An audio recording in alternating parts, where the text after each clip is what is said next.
I think they struck gold when they got Cameron Monaghan and they went with the direction of Cal Kestis. Oh. He is such a unique character. I would say he's like the new Luke Skywalker. Like, he's got a very interesting past and history that we see with like Fallen Order. He's got that hope and understanding and want to like grow the idea of what Jedi are. I'm really looking forward to it, honestly. And just knowing that it's Respawn that's making it. They put the time in, they delayed it internally, and they said, hey, we're going to release this when it's ready.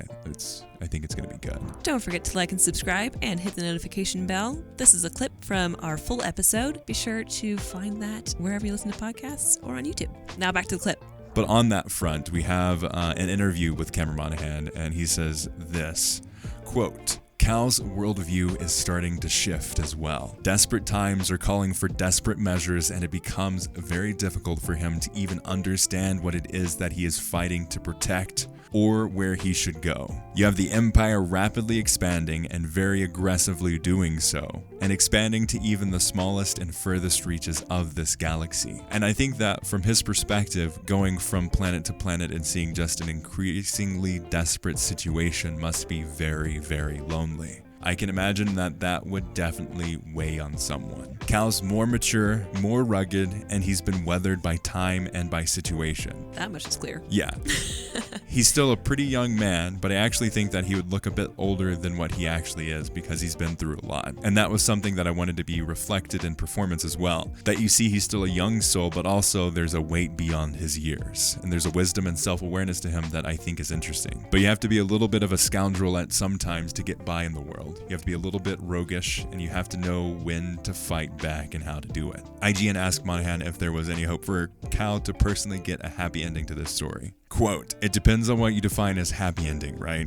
He replied. If you effect change that is meaningful, and if you are able to accomplish the things you set out to do, I think that is in some way satisfying or meaningful. One of the interesting things that we're doing with the exploration of the Jedi is what it means to be on the light side of the Force, especially when you have situations that are increasingly more desperate and increasingly difficult and don't necessarily have a right answer. So that's a lot of like, oh man, we're going to get a heavy story here. It's going to be emotional. Like we're probably going to cry watching it or Probably. playing through it. He's also said why we didn't see the Mantis crew is, if I can remember this quote correctly, it's as you go forward, you have like friendships that go in and out, and there's been some struggles in the background around that. And yeah, so apparently there's been some inner turmoil when it comes to the Mantis crew, as we see that Seer is on her own, and we could probably assume Grease and Marin are also heading their own separate paths, because I think this is set 5 years after Jedi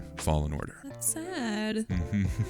I'm going to be very interested to see where the story goes, especially in the book. So I think that's going to give us a lot of good information about where the Mantis crew is, what happens. I assume they're going to get into that in the book. There's kind of a lot to unpack here.